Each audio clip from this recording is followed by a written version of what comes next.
Okay, thank you everyone for coming to the inaugural Mancunion Live event. Just to get started, we thought we'd introduce the panel. So to my far left, literally and politically, Tom Burrows from the Green Party, Ali Routledge from Manchester Labour Students, Matt Downey from the Liberal Youth, Luke Dyke from Conservative Future, and Mike Wigram from who's representing UKIP, who is a former member of the UKIP Student Society. Liam is now just going to run through the format of the event, and then we'll get started with some questions. Hello. We've crowdsourced some questions, as you know. You've all submitted a couple each, and a few of you have been emailed back saying that we'd like your question to be read out. So we'll start with your questions. We'll get a couple of the panelists to come back with, their answers. We'll go back to you for your views on the topic. We'll go back to the other three panelists, and then we will open the floor to raised hands, and Jenny will have the roving mic for comments. So, should we get going? All right. Our first question tonight comes from Jack Murray. Hello. Should Britain vote to leave the European Union? Should Britain vote to leave the European Union? Ali Routledge. I think we should absolutely vote to remain in the EU. I'm really proud that the Labour Party is kind of unanimously for the European Union and that we've got our own campaign to remain in. I think kind of the rhetoric that a lot of parties sitting around this table are saying about the EU, the really negative things about immigration and things like that are really disgusting. And I think that immigration is a really, really positive thing, and the EU is really, really positive for the UK. And if we left, whenever the referendum's going to be, because we haven't actually been told yet, because Cameron hasn't made up his mind. But, if we left, I think it would be an awful, awful thing for the UK.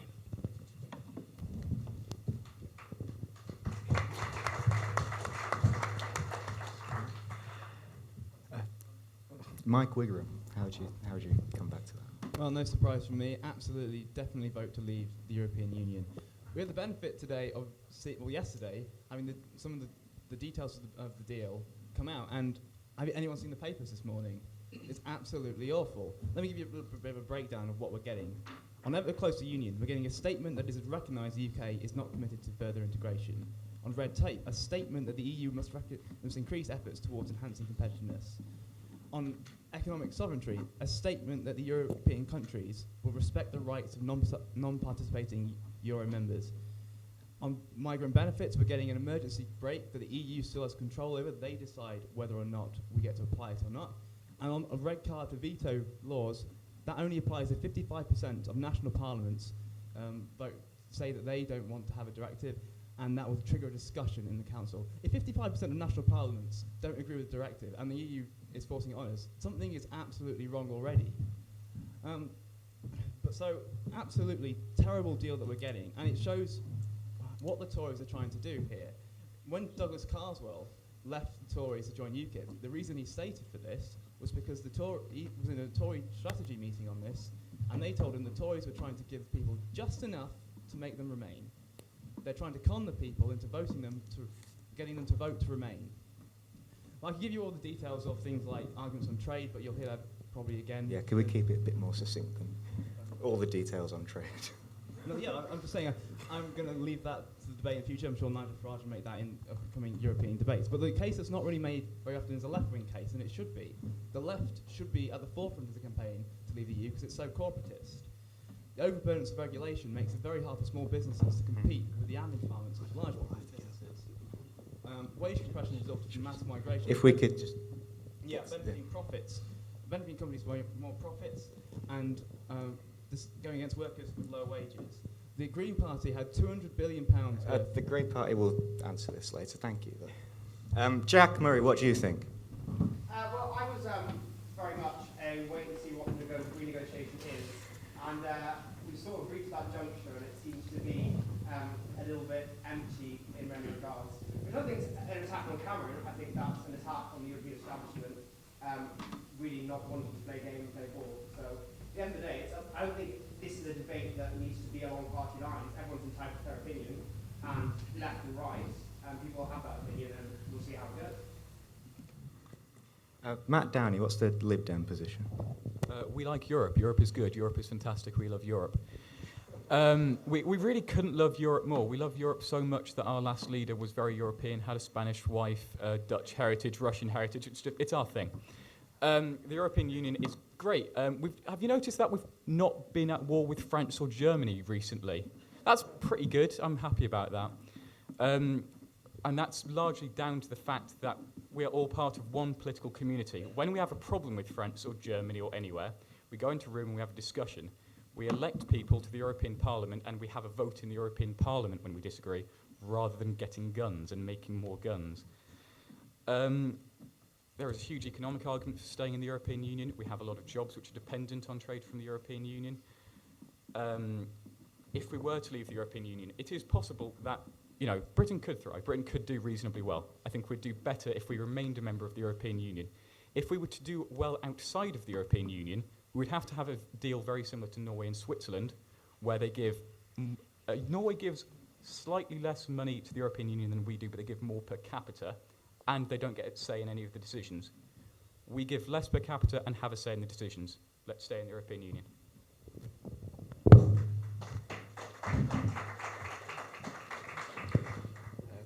Luke Dykes. I'm actually very sad about what happened yesterday. I personally think David Cameron 2 years ago, when he sort of started his renegotiation pitch, had some very good ideas on restricting migrant welfare, on bringing sovereignty back to the EU Parliament. But the European Union doesn't want any national parliament to have sovereignty over their own laws. They would not allow Cameron to put forward very minor changes to EU constitutions and treaties. And it's a complete disgrace, quite frankly. I mean, I love Europe. We all love Europe in the Tory party, but we just don't love the European Union. We think it gets in the way. We think it is meddling, and we just don't see any benefits to it. And the idea that we have not been at war with Germany or France for the last 60, 70 years is because of the European Union is quite frankly ludicrous. We have been members of NATO in all that time, and that is the reason. The reason why wars haven't happened in Europe is because they don't do Europe any good. 100 years ago, we were the top continent in the world, and both of those world wars ruined us.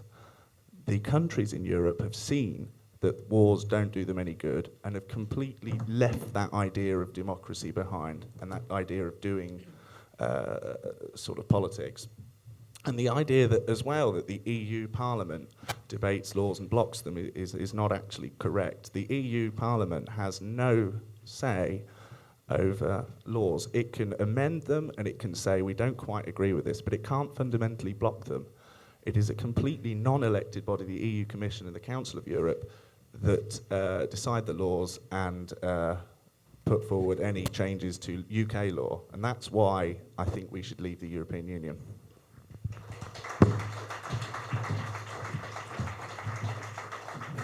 Right, Tom Burrows, what do you think about the EU? Yeah, so I'm very much in party line with this, in that we agree with the EU. We very much want to stay in it. We were very much for a referendum on it. But instead of trying to solve things from the outside, we think it's best to try and solve things from the inside. We're always happy for intra and inter-party debate on Europe, and to come together to share ideas on climate change, on science, on developments, and possibly at the moment, most importantly, on the refugee crisis, which we do, whether you like it or not, all have a responsibility collectively to solve. We can't do that unless we're in the EU, because we're not going to be able to make deals with who takes in how many, things like that. The point made about it being a left-wing thing to leave is sort of, in my opinion, misguided.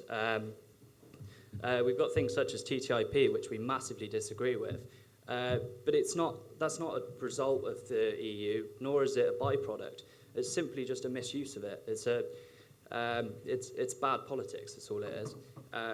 Just staying in the EU doesn't mean those things have to continue, but we can change them from the inside. I'd very much like to reiterate the point made about the world wars. I remember speaking to someone who lived through them, who said that having lived through World War II and remembering it is reason enough to stay in. The economics, all of the stuff like that we can talk about becomes obsolete when you think that a lot of people lost their lives to that. I heard that the war stopped because we realised it was bad. I'm not quite sure I can see where he was going with that, because as humans, we've been causing war, we've been destroying things for thousands of years. We haven't just suddenly decided it was wrong. It was because we deliberately formed an organisation that was developed to stop it. We very much believe that the EU is the way forward.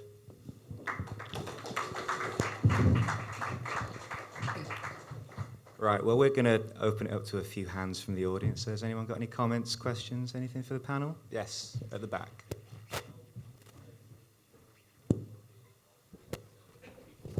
Hold on. Can you not hear me?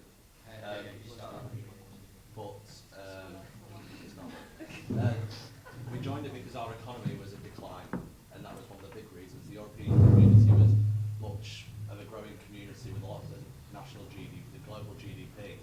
But now, with the joining of many Eastern European countries, the global share of GDP is much lower, and our economy doesn't benefit. And we are going to go to war with European countries, whether you like it or not. NATO, like stated, is the defensive community that keeps us at peace, not the European Union.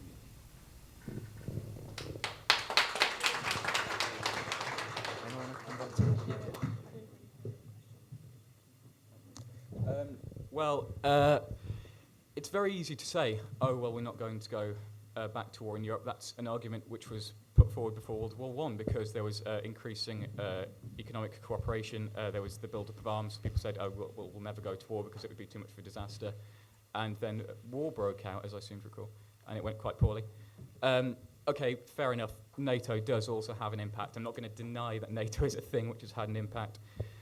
That's undeniably the case. But obviously, I shouldn't say obviously, but I think if you look at it, it becomes pretty clear that having some form of a political union is a greater disincentive to war than just some vague alliance. If you look at why there hasn't been a war between England and Scotland, places which have...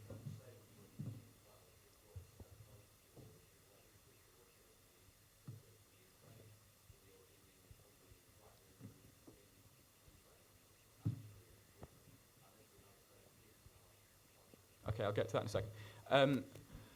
What was the point I was making? Oh yeah, so England not been at war with Scotland for a little while as well. Political union between England and Scotland adds towards that. If you have a political union between various countries where they have a democratic decision-making process, then they are generally less likely to go to war. I think that's pretty reasonable. In terms of the economic argument, having a European Union is still very much beneficial to our economy because we have a single market. We have standards across the European Union, which are the same throughout the European Union. That means that if a manufacturer in Manchester wants to make something and sell it in Italy, then they don't have to go through a whole different process. That's good. Concerning the slightly separate issue of Russia and Ukraine, you could say the same about the US, and then you could bring it back to NATO again. I mean, so I don't think that's too valid. Let's bring in Mike again. Yeah, so I have to agree that the idea that the European Union is bringing peace is laughable. It comes from the idea that because during the European Union's existence there's not been a war in Europe. That's like me saying there's no new wars in Bosnia since I've been born, therefore I am responsible for peace in Bosnia.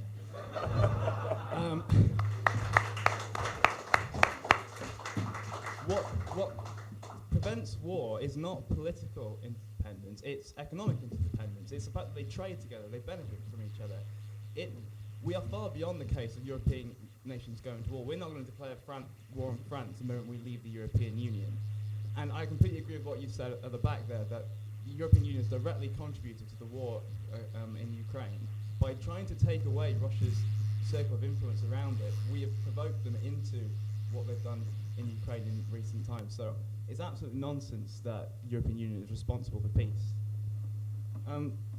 Going back to what I was saying on the left-wing case, the Green Party, what I wanted to say, with the Green Party, you've got on your manifesto for the general election, £200 billion came from, to fund your anti-austerity manifesto, came from cracking down on tax avoidance. It's genuinely a shame that that's not possible under EU rules, because EU rules state that businesses can base their operations in any member state they choose, and hence pay tax in any member state. And that is a fundamental concept in a single market. Unless we leave, we can't crack down on that. And so the left have got to accept that the EU is fundamentally corporatist and will never escape that as long as we're still a member.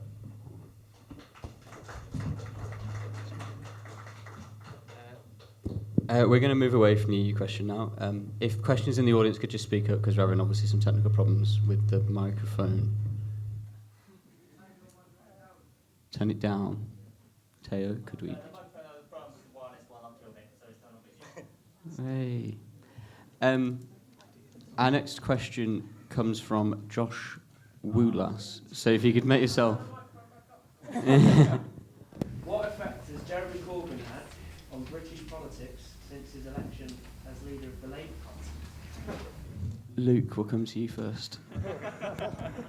It won't be a surprise to say that I think it's a really bad effect. I'm not going to slate Corbyn as a person. I think he is probably a lovely man to meet. He's a very principled man, and I admire that. I admire the fact that he's a pacifist. I admire conscientious objectors in World War I and World War II. I think they take a very principled viewpoint, but it is so unpopular that it requires great courage to put that across. And I think that's what I think on Corbyn personally aside. But what about his ideas? I think they are fundamentally wrong.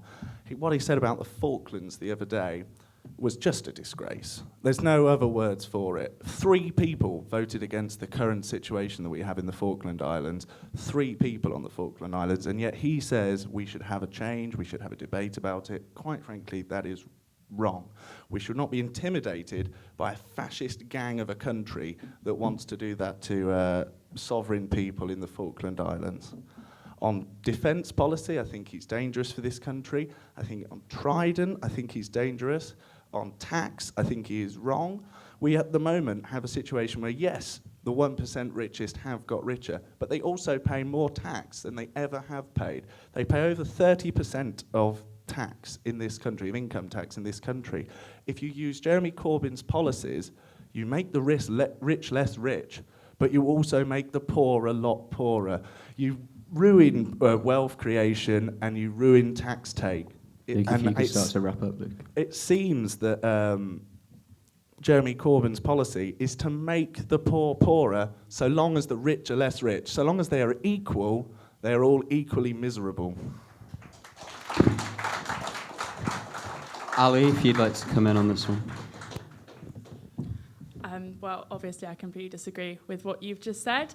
Labour Party's had a massive change in the last couple of months, and the way that Jeremy Corbyn is now doing British politics is a refreshing change. Look at how many people in the summit. It's not like people are talking about politics anymore. People know who Jeremy Corbyn is. Okay, look at the youth. Like people display the students and young people as not caring about politics, and people are now talking about Jeremy Corbyn. People know who he is. He had a flipping colouring book out at Christmas of him. People know who he is. I'm really proud of the fact that he has put issues back on the agenda. We have a shadow minister for mental health, which is so important, especially when Tory cuts are just making mental health services so difficult to access. He is the first person to have a gender-balanced cabinet. He's now crowdsourcing questions for Prime Minister's questions, which makes people in the Labour Party feel more involved. I think that some of the personal attacks that he's had on himself since he's become leader have been disgusting. But Jeremy Corbyn has changed British politics. People are talking about politics again, and it's exciting and it's new. I don't really think that he's going to make poor people poorer. I think you're doing a really good job of that yourselves. But he's putting issues, he's talking about really important issues, and I think I can't really see what's wrong with that. I can't really see what's wrong with trying to help, people that you lot are really attacking at the moment. Thank you, Ali. Josh, if we come back to you, if you've got any comments. I think he's an excellent man. Wonderful and succinct. Perfect. The Labour representative has just said. Perfect and succinct. Exactly what we're looking for. Tom, if we could come to you for your opinion on this. I was really glad to see it. It doesn't, as many people might say, take away from our voters. Instead, it adds a whole other dimension to the way in which we want to do politics. Natalie Bennett shortly afterwards said that in many interviews she was talking incredibly positively, not just of Jeremy Corbyn, but of the new way in which the world is looking at doing politics. If you look at Spain and some of the rises in Greece and left-wing parties, and now obviously we've got Bernie Sanders in America, she and the party are excited about this new way in which politics is going. So I don't see it as a negative thing for us, and I think that's partly somewhere we've gone wrong with politics, that we've started to see it as some sort of, that political parties are football clubs. We're not football clubs. It's politics. They're not enemies. We're looking at different ways in which we can share ideas to make the people whose lives are currently worst better. We really do support Corbyn, but we do have some issues. It leaves a very open spectrum for future leaders. We already just saw with the election of Corbyn, we had it ranging from Corbyn to centre left to centre to right. We had a whole political spectrum in one leader's election. That is worrying. We became a party and we stuck with our principles all the way through. They have meandered and changed the whole time they've been, the last couple of decades. This is worrying. The one thing I think that could be really positive, which Natalie Bennett has asked Jeremy Tom, Corbyn if you could start to wrap up. Yeah, sorry. The one thing that I think could be really positive that we've asked Corbyn to focus on is getting electoral reform and looking at changing to from first past the post, and also challenging the stigma and myths surrounding coalition so that we can work together to provide a better future. Thanks, Tom. Mas, if you'd like to come in on this one as well. So, Jeremy Corbyn. Well, anybody who's attacked him on a personal level should be condemned. You shouldn't attack politicians on a personal level. They are quite ordinary people trying to do something to make the world a better place, whether that's Jeremy Corbyn or Nick Clegg or Tim Farron or David Cameron. They need to be respected as people. My problem with Jeremy Corbyn is that he is not currently being leader of the opposition. He's currently being leader of the opposition to most of his own party. What this does is that it leaves the Conservative government open to do whatever they like, because they're not facing very strong criticism at this point. The Labour Party is too busy fighting itself. We've got front benchers going up against front benchers from the Labour Party. This means that the Tories can get away with things. I want to see the Tories challenged. And if that means working with other progressive parties like the Greens and the Labour Party from the Liberal Democrats, then that's something that we should think about. But currently, the Tories are doing really ridiculous things which we stopped them doing whilst we were in government. Nick Clegg was sitting around a cabinet table with David Cameron. David Cameron was saying, let's do this stupid thing, and Nick Clegg said, no. And no, not raising fees, we didn't manage that one, no, that's true. But on other issues like scrapping maintenance grants and replacing them with loans, on various cuts which are now happening, on scrapping the Human Rights Act, on all these many issues. We stopped the Tories being Tories, and now we're back in opposition, and the Labour Party is so busy fighting itself that the Tories can go back to being Tories, and that makes me a little bit sad.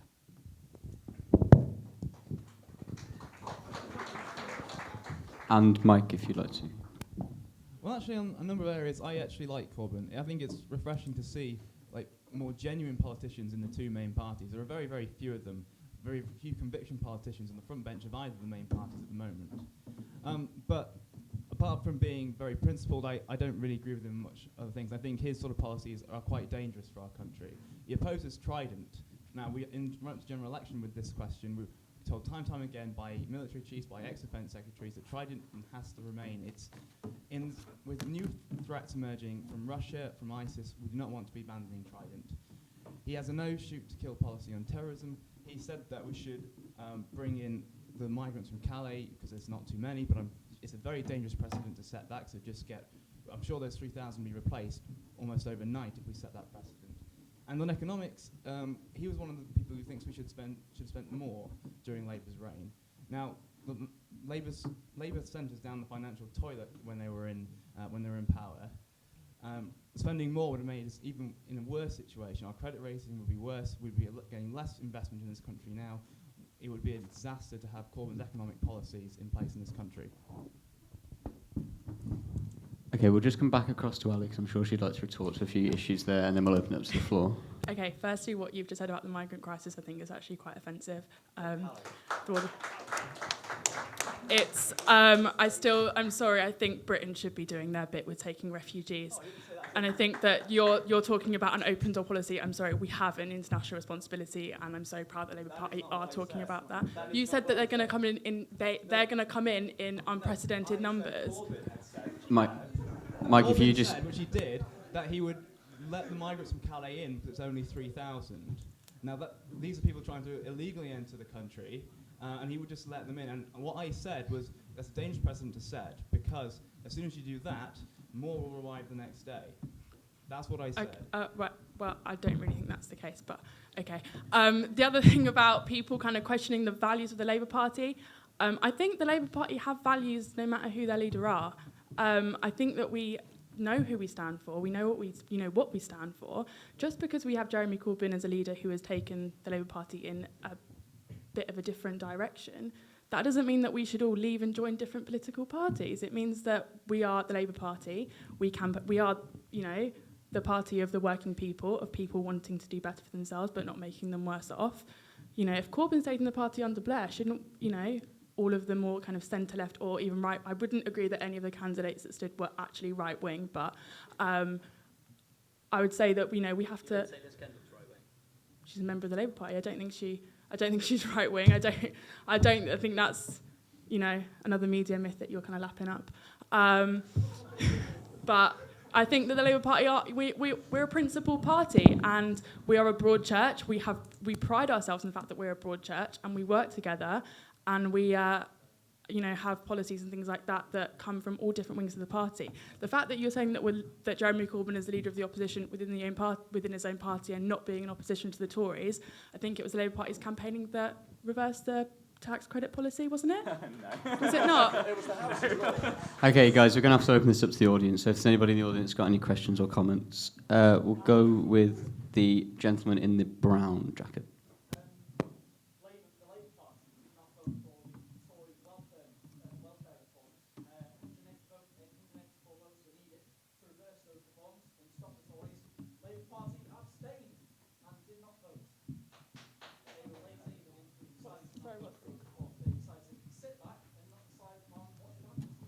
To be fair, wasn't that pre-Corbyn? That was during the leadership, so that's not to do with Corbyn. That's the Labour Party, that's not Jeremy Corbyn in itself, and the question was about Jeremy Corbyn. Okay, we'll take a different question, because I don't think anyone was expecting Luke to jump on it. We'll go with Ryan on the front row. So you said that the Labour Party is the party of the working people, but recent statistics show most of Corbyn supporters are wealthy or middle class from the South. How does this paternalism actually help the working poor if you're just sitting comfortably and telling them what to do?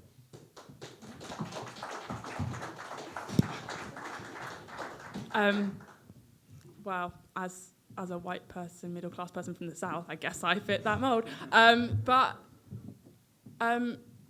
I think that the Labour Party is a lot more than the people that support Corbyn and support a lot more than people that voted for Corbyn. I think that the Labour Party, when we were in government, did a lot for working people. I think we are standing up for working people in opposition. I think we have stood up for working people in government and in opposition. I don't really see what your point is. We are still trying to help and standing up for those people. How that paternalism is the best way to actually address what people who are poor see as what they need, like more jobs. But we're doing more to get more. Well, we're doing more to get more better paid jobs. Look at tax credits. We were the people defending it and saying that we need people need tax credits to have a proper income and to be able to be stable. And the Tories wanted to scrap it, and it was our opposition and a lot of lobbying and a lot of good arguments put forward that made the Tories reverse that. Okay, is there anyone else on the panel that wants to come in on the idea of the Labour Party as the party for the working people? You were the party that put the tax credits in and subsidised big businesses. Very large businesses pay the minimum wage, and it is topped up by the government. Private landlords can charge extortionate rents because of housing benefit and tax credits that were introduced by the Labour Party. that mean even if they can't afford it because they don't earn enough money at work, the government will come in and pay for it. But going back to what you called the new politics, is this the violence and intimidation that we saw at Tory conference, where the young man down there had an egg thrown at his head? And Stella Creasy, when she voted against the Syria bomb, she voted for the Syria bombing, had hundreds of Momentum activists gather outside her house and intimidate her and her family. Is this the new politics? Is this an improvement on the old politics? It doesn't seem that way to me. Okay, we'll take one comment from the audience, then we'll come to Ali, and then we'll wrap this point up. That was a neat point. I like that point, but they weren't Labour members. Julia Taft, who's the daughter of Peter Taft, I think his name was, who was the guy who led the militant insurgency in the 80s. These aren't Labour members, they're socialist, whatever they're called nowadays. Yeah, I don't think there's any proof that the person who egged one of your members was a Labour Party member. I don't endorse any of that. I don't endorse intimidation, and I don't endorse violence within my party. Like, I'm not going to sit here and say whatever intimidating MPs and things like that is okay. But I think, like, more broadly, the new politics of kind of being a lot more democratic and a lot more kind of calm. Look at, Jeremy's trying to make Hunter's questions a bit more calm, but kind of David Cameron's throwing back a lot more personal insults about him. But I don't endorse that, and I don't think that kind of people protesting outside Stella Creasy's office were necessarily Labour Party members. Okay, we're going to take one last comment from the audience, then we're going to move on, I think. Is the Labour Party not burying its head in the sand with the release of the Beckett report, saying that the reason for electoral failure was simply press smear against Ed Miliband, when actually a lot of people are pretty confident that the reason the Labour Party didn't succeed at the election was because they had no credibility on the economy? I think I kind of agree with you to some extent. I think it's important that we do learn the lessons of the general election. It was a surprise to lose that badly. We genuinely, as someone that was campaigning like every single day up till polls closed, we all genuinely did think that Ed Miliband would be Prime Minister. I think that there are a lot of lessons to be learned in the way that we portrayed ourselves as a party and what policies we put forward. I'm really proud of some of the policies we put forward, but personally I don't think that we had a really good vision for what Britain could be. I think that the Tories did a really good job in smearing us, in smearing the fact, kind of scaring Britain into the fact that there would be a coalition of Labour and the SNP. And the Beckett report is important to learn lessons. We've got to look back to go forward. But, I do think that we do need to learn from it and actually move forward from it. Okay, we're going to wrap at this point, and we're going to move on to our next question, which is from Romy Biscoe. Do you agree with the safe space policy? Let's open with Tom. For those who don't know, the Students' Union has a safe space policy which hit headlines earlier in the year, when a debate was shelved because one of the speakers was accused of being transphobic. So, Tom. Okay, so I and the party, again, I agree with our party. We see it as important to have safe spaces, but not something to conflate with issues of free speech or debates. To have a safe space environments for people to talk about ways in which they feel they've been victimised is important. It's very difficult for me to sit up here as someone who isn't of a certain race or anything where I may have been victimised in my life, to sit here and lecture people who may have been on why they should have a different attitude to the way that they've been treated. The fact is there are people out there who have been hurt by certain things, and it is important that we give them that space. But as I said, this keeps getting conflated, and wrongly so, with debates and free speech. They're two separate things. If an organisation wants to have a hall one day where they talk specifically with their members or people who agree with them about issues, then that's an entirely different thing if they want to have an open debate with someone who they know disagrees with them. There's no reason you can't have both of those things. It's not organisations saying, every single debate we have, we're going to have it to a closed room and we're going to be preaching to the converted every time. It's just saying in certain circumstances, they do want that space and they do want to feel safe. Yeah, Matt, safe space, what do you think? I'm actually not a massive expert on this particular area, but yeah, I think we need to kind of realise, kind of get down to the core of what the issue is here, because I think you're right. I don't think that safe spaces necessarily fly in the face of free speech per se. I think it comes down to a question of, what ultimately you're going to kind of categorise as a safe space. What level of society do you want to be a safe space?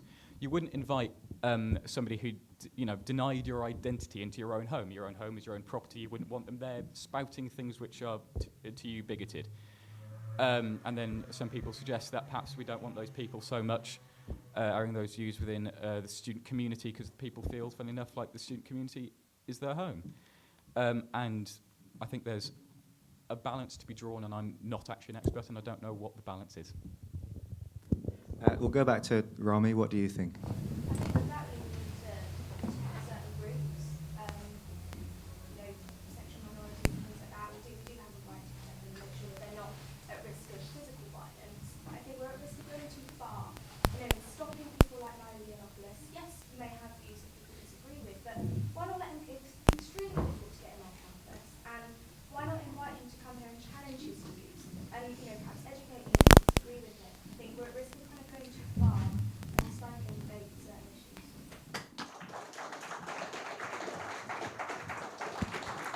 Right, Mike, do we think that safe space is going too far?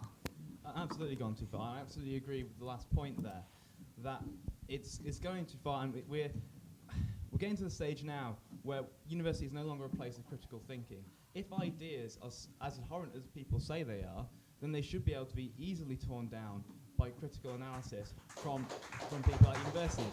But it's not for the Students' Union to say to us what opinions we should and should not listen to. It's our right and our privilege to critically analyse them ourselves and determine whether we agree with them or not.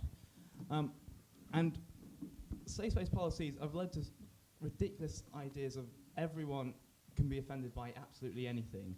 In the US, one of my favourite examples of this is where a yoga class got cancelled because of cultural appropriation, and that some students might not feel safe in yoga-like spaces. It's absolutely ridiculous. But the most depressing thing about this that I find is that most students agree with this sort of idea, that these things are absolutely ridiculous, that free speech is being stifled. Most students I talk to anyway. And more people need to speak up against SUs and university campuses to say, actually, we want these people here. We want to take them down in critical debate. And like the Free Speech Society on this campus is doing a very good job of actually starting getting people to do that, but more and more people need to do that now. We'll come to you, Luke. What do you think? I think it's a very poor idea. I think obviously if there is an actual threat of violence or a threat of inciting violence, that is completely wrong. Certainly, I'm not going to deny that. But are we really saying that, as he said, that these, not as he said, as he denied, that these sort of nasty, vicious beliefs are so powerful that they're above the scrutiny that free speech gives them? I mean, you need to only look at cases like David Irving, the Holocaust denier, who was in Austria. He was in prison because it is a crime in Austria to deny the Holocaust. And if you are a Jewish person, or if you're a gypsy, or if you're anything else that was affected by the Holocaust, you would find those views deeply aggravating, and actually they would very much hurt you, and you would feel threatened by them. But that all that did was imprisoning him was to create him into a martyr where people could go up to him and listen to his views. It created publicity for his views. The way that he was actually brought down was he came back to Britain once he was released from prison, and there was a book that was written about him that said he was a crook and a liar and the Holocaust did happen, which is obviously true. But he tried to sue this book and the author of this book, and they absolutely humiliated him in court. They tore him apart. It's free speech that trumps all other arguments. If you are able to destroy someone's argument through free speech, there's nothing better than that. And we talk about people like Milo Yiannopoulos, or whatever it's pronounced. We've gone far too far. We have people like Germaine Greer being banned from university. Germaine Greer, who's one of the most liberal women in the world, and all this sort of stuff. And I don't think most students know about this. I don't think most students have an idea of what the safe space policy is. But when you actually talk to them and you explain it, they think, bloody hell, what the hell is going on? And finally, we'll come to Ali for thoughts on safe space. Well, I'm actually a member of Union Senate, and I sit here really, really, really proud of the fact that I voted to uphold the safe space policy. Thanks, guys. Milo, whatever his name is, I don't really know how to pronounce his second name. He has said in the past that he believes that rape is a myth. As a woman sitting, well, he says some really...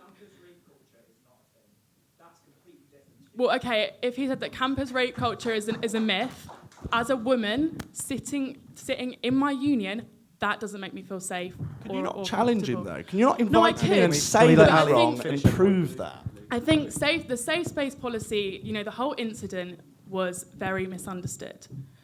The students' union, not the university, the students' union owes its members, i.e. the students, a duty of care.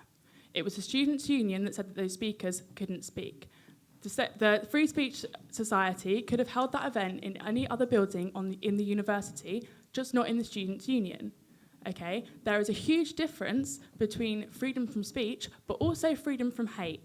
Okay? And freedom from hate is so much more important than privileged people being able to spout their views, all over the place. It's just they can go and stand on Oxford Road and talk about how, say sexist, like abhorrent things, just not in the students' union where. Sorry. Can we just let Ali finish before I think we that go to the audience? Okay, people who define into different liberation groups are so oppressed in society. They are paying members of our students' union. Every single student pays a fee towards their students' union.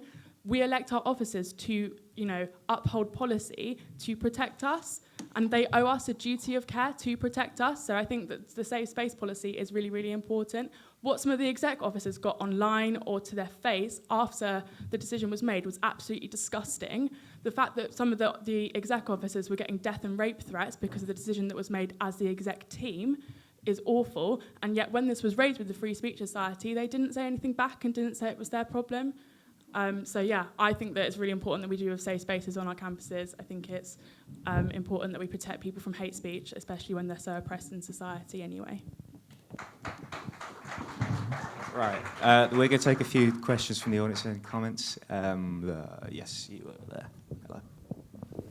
Is the idea of a safe space actually a good one, considering that in reality that is just not how it works? In reality, you come across people who are unchallenged, who are free to speak as they are.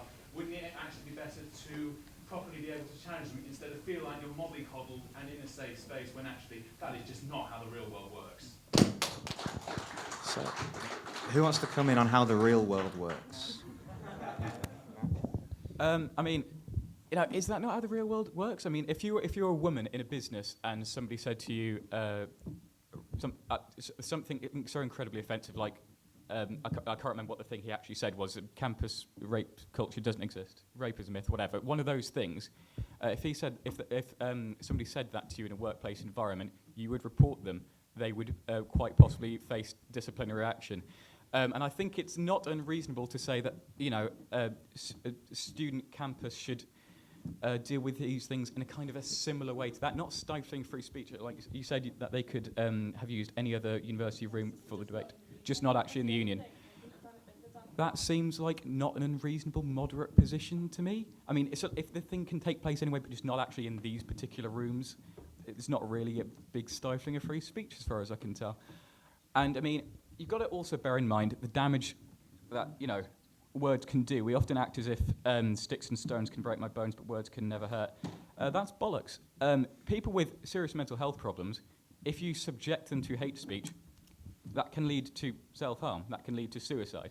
That is something we need to take into account, and that's something it's something that the student society or whatever should take into account.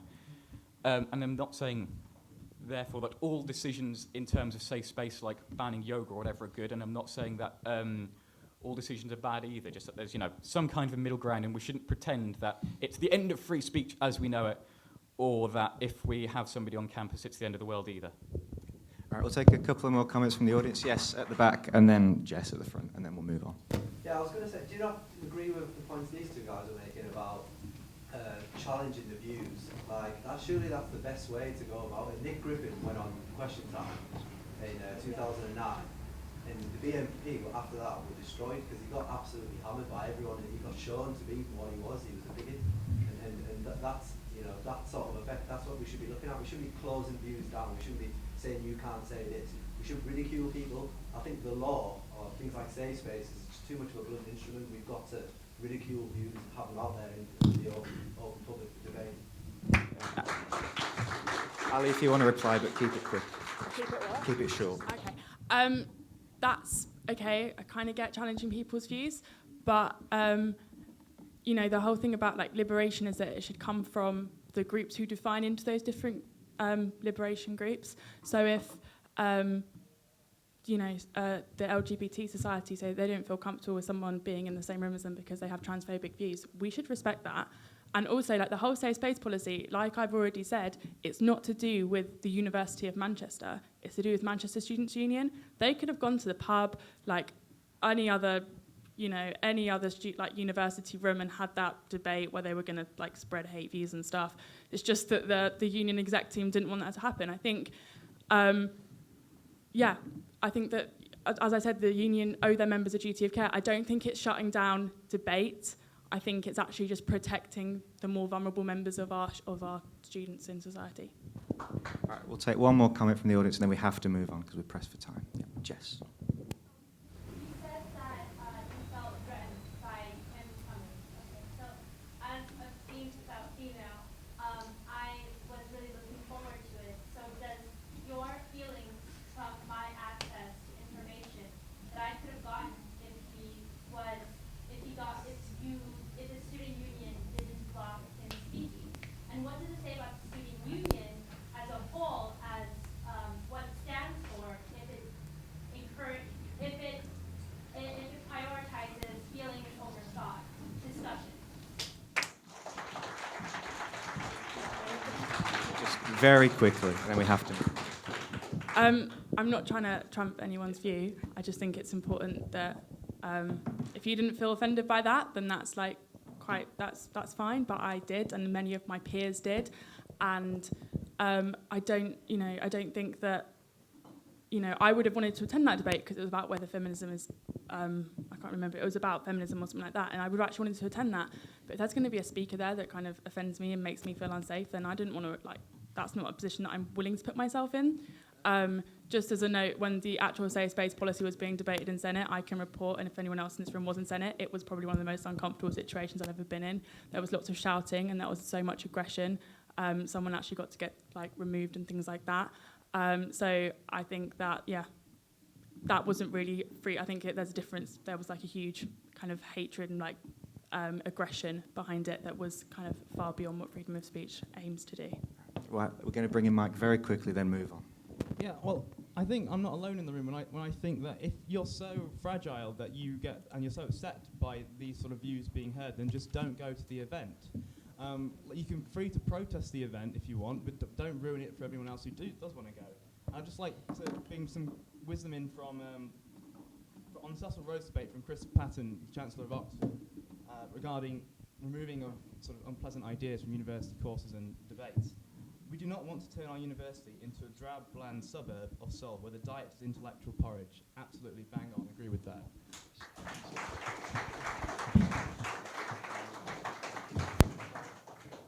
Okay, we're going to have to move on because we've just, this could go on all night. Our next question is from Manira. Hi, so where do you stand on the abolition of maintenance grants for disadvantaged students by this government? We're going to bring in Mike on this one first. Okay, so UKIP as a party issued a statement saying that we oppose the changes. And it's issuing a statement along the lines of it shows the Tories are adhering to the class divides once more.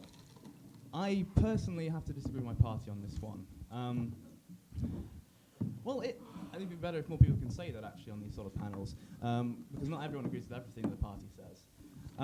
What's actually happening here is not scrapping the grants, it's changing them to a loan. And the loan is actually, the max loan has gone up, and most students are actually able to get more from their, more money to live on whilst they're at university. The loan is not like normal debt. You only pay back when you're earning over a certain amount, and it's wiped after 30 years, whatever's left. And the governor of London School of Economics did an analysis of this, it's online. If you were to leave university on a starting salary of 45,000, with expected in today's money to have a salary of 80,000, you would only just start to pay back that extra borrowed maintenance loan that a student who didn't have to take out the extra loan would have. And really, this doesn't change anyone's ability to go to university. The people who actually could benefit from maintenance loan increase are the squeezed middle, the people who don't actually get support from the government. People who get the grants or get the extra loan, up to £8,200. Mike, I'm going to have to ask you to wrap up, if you can, please. Seriously, these guys have had ages longer to rattle on than I have. I'm going to have to ask you to wrap up, Mike. We'll come across then to Luke, and then we'll come back to Manira for another comment. Well, it is very nice to have my job half done for me. But I sort of agree with him on most points. I think the idea that free education is free is not really true, because we would all be paying it back in our taxes anyway. The current system is more like, it's not quite a graduate tax, it's a contribution that you pay towards your university thing that works almost like a tax, but not a tax. But as Michael said, the system now protects the squeeze middle. I personally got the full maintenance grant, and we all in here will get whatever we have at the moment, because it doesn't come into effect for people who are already at university. But I personally got the full one because my parents were divorced. I live with my single mother. That doesn't matter, but it was the fact that my parents were divorced, I got the full maintenance grant. If my parents were living together, I would not have got any income from the government, but my parents were not on a combined wage that is high enough to sustain sending a child to university. And that is where the system was completely rotten. If you were from a lower... Luke, I'm going to ask you to wrap up as well quickly as you can, please. Well, I shall skip that point then and just say, well, at the end of the day, this is moving the cost on from the poorer students who go to university and people who don't go to university, and putting it on to higher earning students after university. It is not fair for people who don't go to university and don't get the benefits to pay for my education and all of our educations in here. Manira, if we can come back to you for a comment. Just a couple of things. Number one is, like, why do you think it is okay to put someone whose parents aren't in a position to sustain them through university into more debt? And number two, it's all well and good, UKIP math, for you to tell us how the student loan system works and how debt works. But for most students that receive a maintenance grant, debt is a really real issue. They don't understand that there's good debt and bad debt, because the debt that they've experienced is real, it's pawnbroking debt, it's loan sharking debt. And for them, it will turn them away from university. So maintenance grants are a lifeline for a lot of students. Mike, how can you justify taking them away? Across to the left. Mike, if you could really shortly come back, and then we'll come across to the left of the panel. Well, it comes back to if you're presented with a good system, but people don't understand the system, so are opposed to it, do you scrap that system and go back to a worse one, or do you educate the people and show them actually this is not debt that you like loan shark debt. This is debt that you only pay back after you start earning over 21,000, and then it's that. This is what I tried to explain earlier, that you have to earn quite a lot out of your university. Now, what I mean is, if to pay back more than somebody who didn't get the extra maintenance loan, you have to get a starting salary of 45,000 when you leave, and be on an expected salary in 30,000 of 80,000 pounds. And then you're only just starting to pay back a little bit extra. If you're getting that much out of your university, asking to pay back a little bit more, from considering the extra help you've got, isn't that the most socialist policy there is? Okay. We'll work through the left-hand side of the panel, and then we'll open it up to audience statements. So if we can come to you, Tom, that'd be great. Okay, yeah, this is an area that makes me really, really sad, actually. And I'll go as far as to denounce it as what it is a form of class war. Laugh all you will, but austerity is class war. It's what it is. It's a displacement of money from families who can afford to send their children to higher education and those who can. I've also heard it described as an accountancy con. It's not just morally bad, it's economically really bad. The fact is that the vast majority of this money, and a lot of Europe noticed this, specifically in Scandinavia, doesn't come back to us. It wasn't when we had it at £3,000. It's not going to come back now that it's at £9,000 a year. The money doesn't come back because people don't earn enough, or they find other ways out of not paying it. The accountancy con thing I said, it was reference to the fact that it decreases yearly spending because it spreads it out over a period of time. The thing that really upsets me about it, though, I bet every single one of you in this room has a housemate or someone you've met at uni who you know would not have gone to university and chosen to study their subject, or it may be you, because if they didn't have that bursary to support them there, they would have gone into the world of work and they would not have carried on with their chosen subject. It is dissuading keen and bright students from doing what they want to do, our best nurses, our best doctors, things like that. It's a form of class war, and it's wrong. Okay, then Ali, if you'd like to come in on this. We will open this up to the floor, but we're just going to work through the panel and then we'll open it up to the floor. Okay. Firstly, I think it was awful that the Tories tried to get this through on an 18-member committee, didn't even give this policy, like the whole of the House of Commons. Thank God we had that online petition. Thank God we actually debated it. Maintenance grants are literally some of the reason why some of my best friends at uni are at uni. Okay? It's not about the fact that it's the repayment of their loan is not even linked to this. What you're saying is that by giving people more loan, because they come from a poorer background, when they're 21 and they get their student debt, they get their debt letter through, they will have more money to pay back than their richer peers at university. That's not fair. And I can't believe that you're trying to justify that. Okay, you can talk about repayment, how much you have to repay, and richer people, etc. But actually, you're telling the people that came from a worse off background that they will have to pay more money back through whatever means, than their richer peers at university. That's what the policy's about. And I'm so proud of that the Labour Party, were voting against this policy. I'm so proud that Labour students campaigned against this policy because it's absolutely awful and it is dividing people and it is shutting so many people out of higher education. Okay, then Alan, we'll bring it across to Matt just to wrap up from the panel. If you'd like to come on this one. Yay, a Liberal Democrat talking about tuition fees and stuff like that. Yay.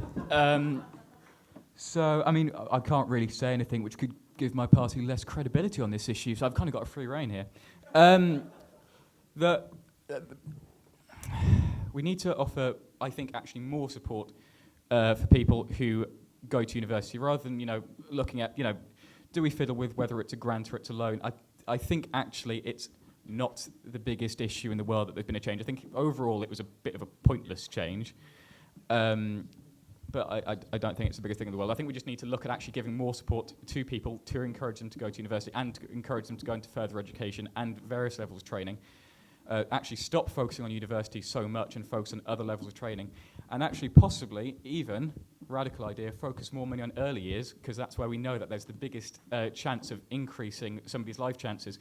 Somebody's life chances are already vastly likely to be decided by the age of 7. So I think we as people in higher education, whilst this is obviously an important issue, need to acknowledge that it's not the be-all and end-all most important issue, and perhaps if we want to achieve more social equality and more social mobility, we need to look at some other issues. Okay, Luke, if you'd like to come in really succinctly and then we'll open up to the floor. I think the class war argument is very warped, but the idea that we're putting people off university is not true. This was the same argument that happened when we put up tuition fees, and there are more people from lower income backgrounds than ever going to university. And you compare that to Scotland, where they have a free system. But because the free system costs so much, they have to have caps on the places at their university. It means less disadvantaged background people are going to university than they were a few years ago. It is not right to say it puts people off university. And lastly, on early years, we have put forward reforms on schools and on nurseries that have improved standards in schools. There was a long decline over all governments of all parties in education since the 70s and education standards in this country. Partly, I think, because of the grammar schools getting rid of, but we can't bring them back because it's impractical.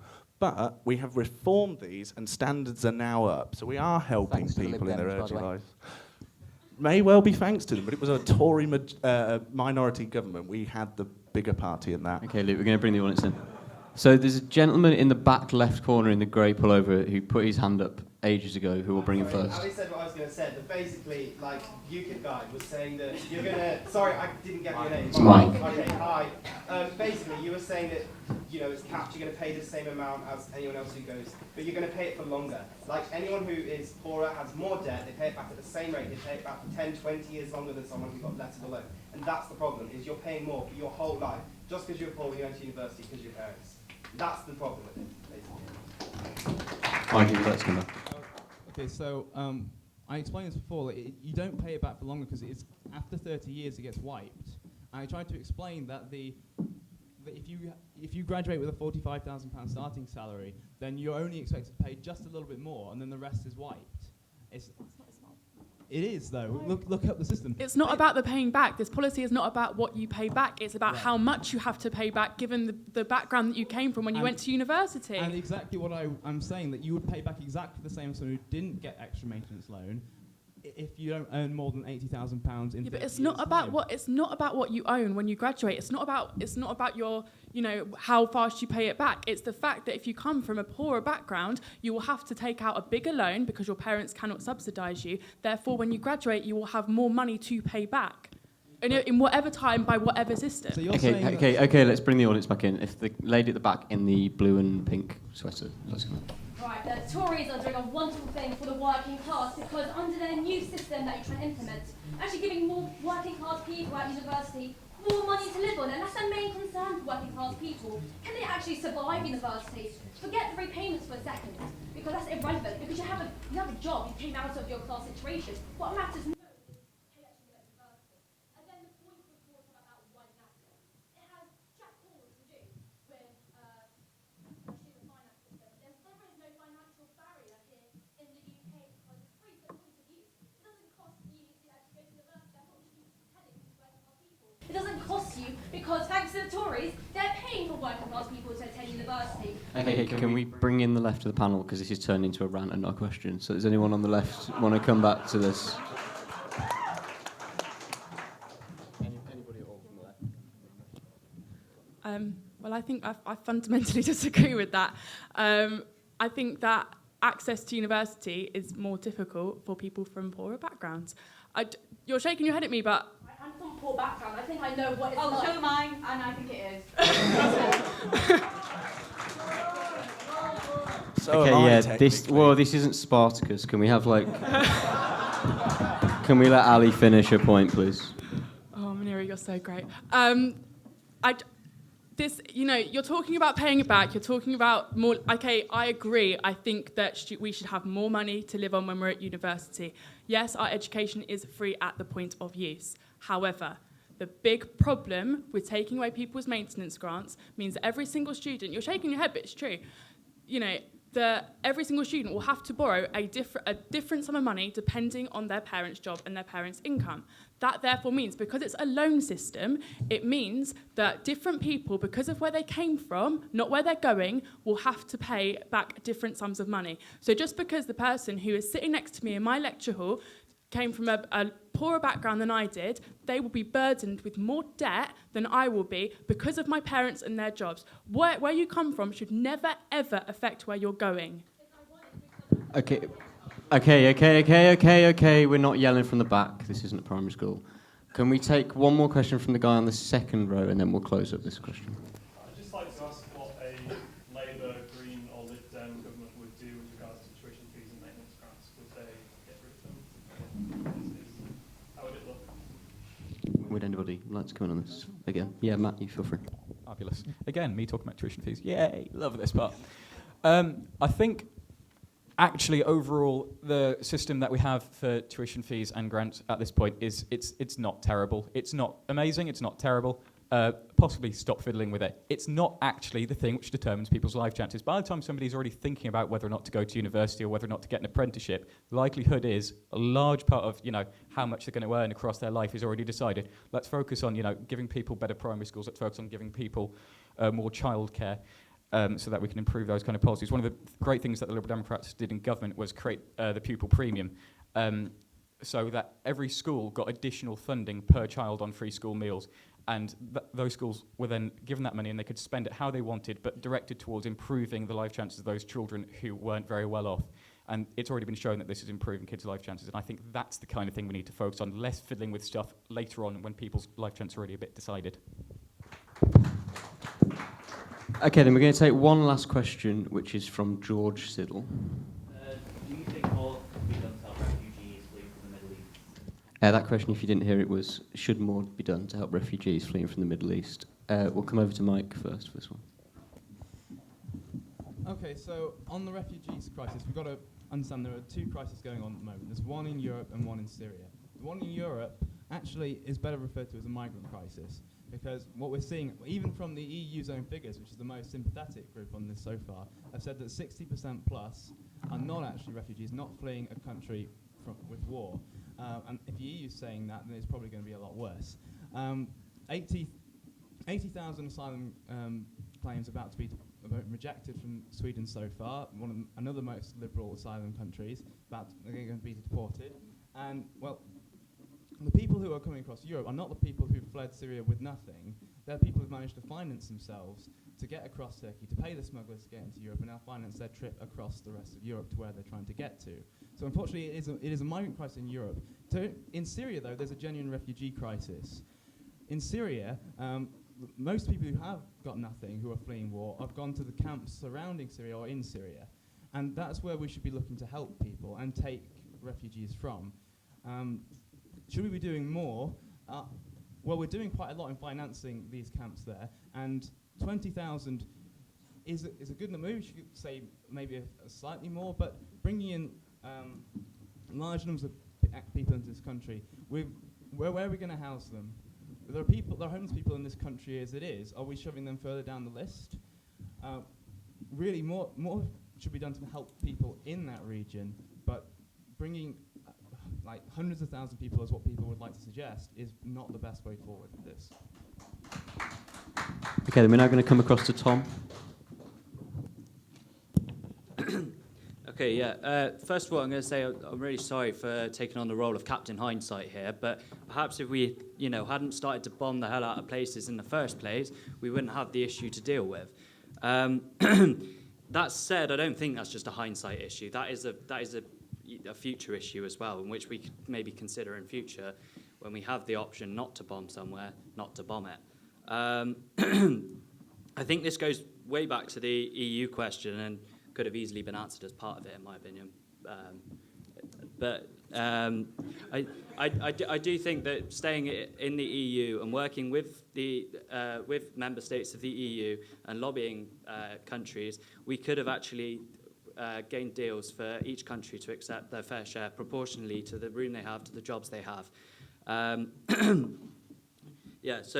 I think, definitely we need to be doing more.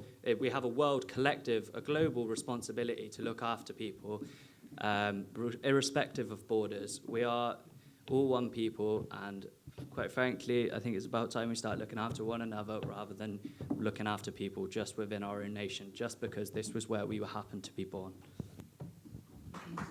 George, if we come back to you for a comment. Yeah, I just think that in general, our government's response has been really meagre and insignificant compared to a lot of other European countries like Germany, for example. Okay, Matt, we'll bring you in on this one. Yes, we should let in everybody that we can possibly get in. There is a huge crisis going on. People are living in absolutely foul, terrible conditions. As a Liberal, I am instinctively open borders. I don't care where somebody was born.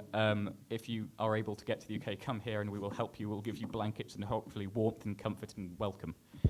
I think you're creating a bit of a false dichotomy there between the refugee crisis in Syria and the migrant crisis in Europe. No, they are kind of the same thing. They are very much the same people. just because they happen to have had slightly more means than the people who are then stuck in Greece and Turkey to be able to get as far as France or Germany or wherever, shouldn't negate the plight which has taken them that far. There are thousands and thousands and thousands of unaccompanied children in Europe, and they are still unaccompanied because we aren't taking them in. Why aren't we taking them in? Because of the weak will of our political leaders. We need to bring them in, and we need to give them all the help that we can. And should that mean somebody who's already homeless in the UK going down the ladder or whatever? No, we should also be trying to fix homelessness in the UK. Again, it's a false dichotomy. Let's try and fix the problems rather than saying, well, we've got this problem, therefore we can't try and solve that problem. Okay, we'll go Ali, then we'll go Luke, and then we'll open it up to the floor. Yeah, I kind of agree quite a lot of what you've just said. I think that the government's response, like in the summer, about the refugee crisis was awful. I'm really glad that it was Labour Party that lobbied the government to do something about it. I think it was calculated that if every single constituency in the UK, so that's 650 constituencies, took 40 people, that would mark well over the 20,000 refugee mark. That's not a lot of people. That's probably about 10 families in a huge, huge, huge constituency. You're probably going to do the maths now to work it out, aren't you?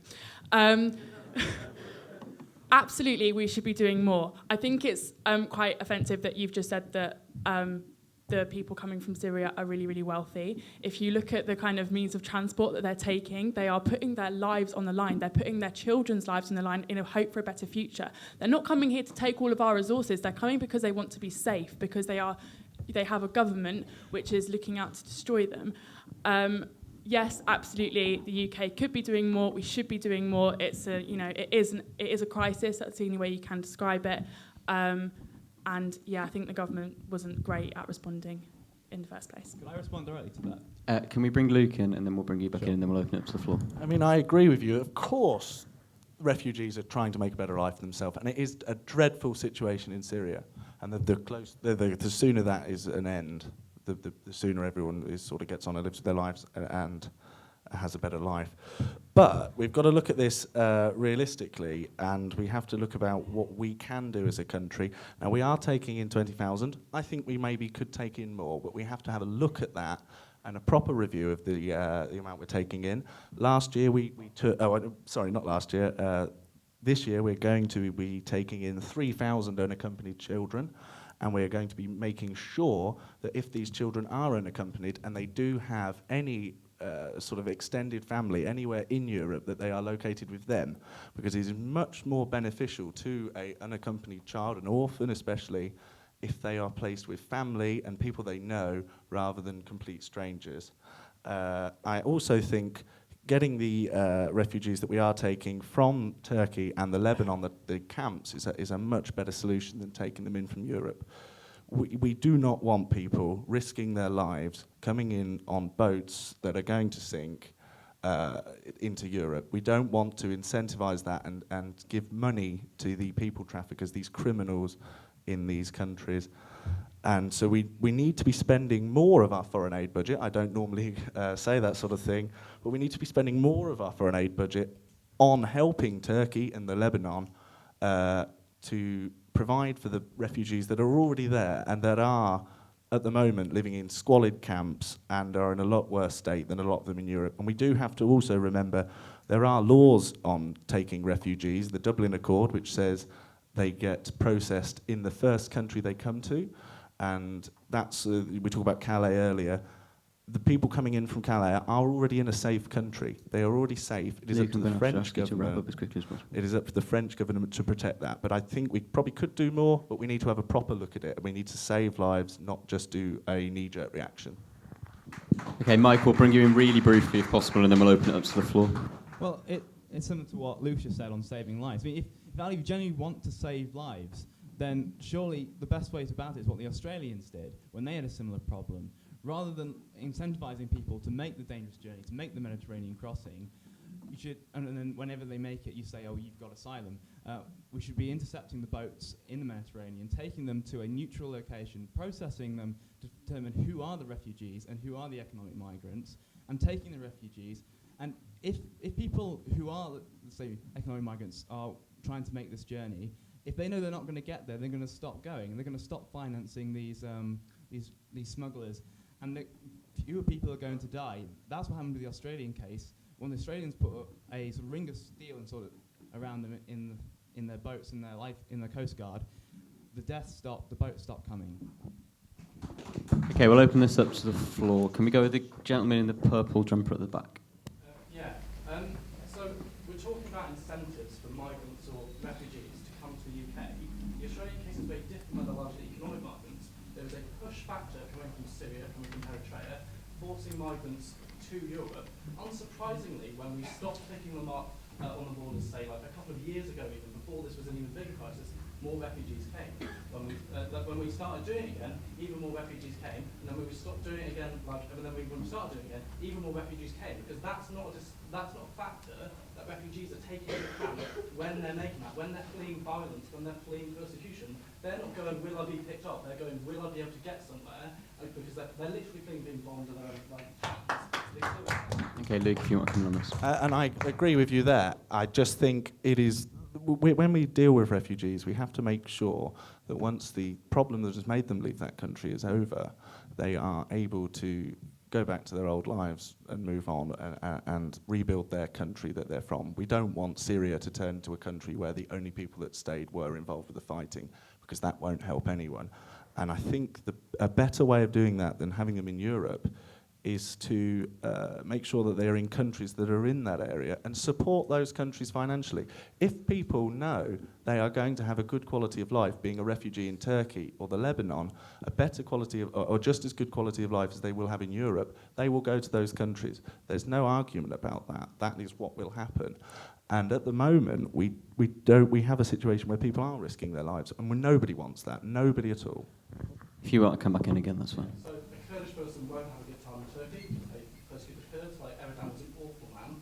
A good time in Lebanon, their economy is shot to hell. No matter how much money, like even disregarding that, no one in Europe has the political will to be funding that amount of money into Lebanon. They'll still have an awful time there. We have the money, we have the space, we have the resources to take in as many people as possible. The failure we've had is for any, like even in the UK, for opposition parties to properly make a positive case for migrants and for refugees, rather than saying, oh, we're taking a few more than maybe the Tories will. Because I think the Labour Party, the Democrats, like everyone, should do more to make a positive case for refugees and migrants. Like, it's literally morally abhorrent. This is where we get to the point.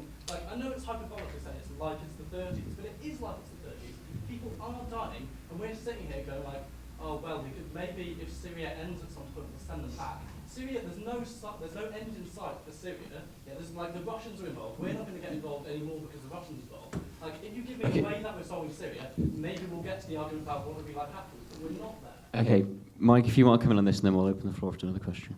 So yes, absolutely, we need to make the distinction between migrants and refugees, and we want to take refugees and help genuine refugees. But we can't be taking on responsibility for the entire world's poor. You say we have the money and the space. There are homeless people like down the street who haven't got access to housing. Do we put them further down the list? Where's the space you're talking about in terms of housing? Okay, we're going to have to open the floor to another question. Yeah, at the back, yeah. Just a point on foreign aid for both the Conservatives and UKIP. The UKIP candidate suggested that we should fund the migrant camps, while also the party policy is to cut foreign aid to all countries. And the Conservatives suggested sending money to Turkey, which is a failed state that's actually funding the problem by buying ISIS's oil, which is funding the Syrian crisis. So where's the solution there?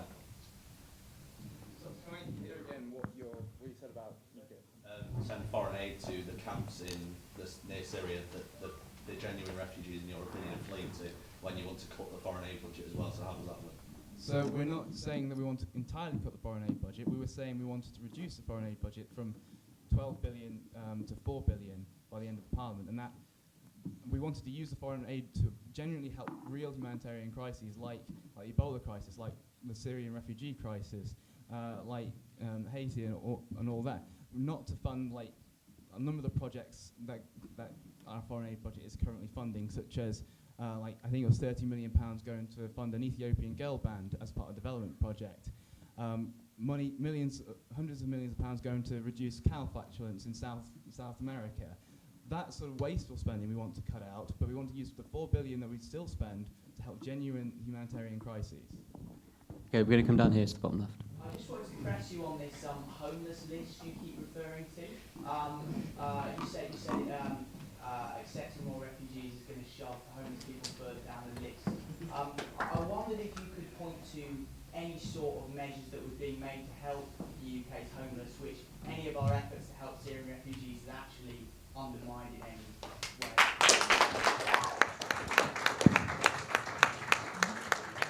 Anyone to the right if he wants to come in.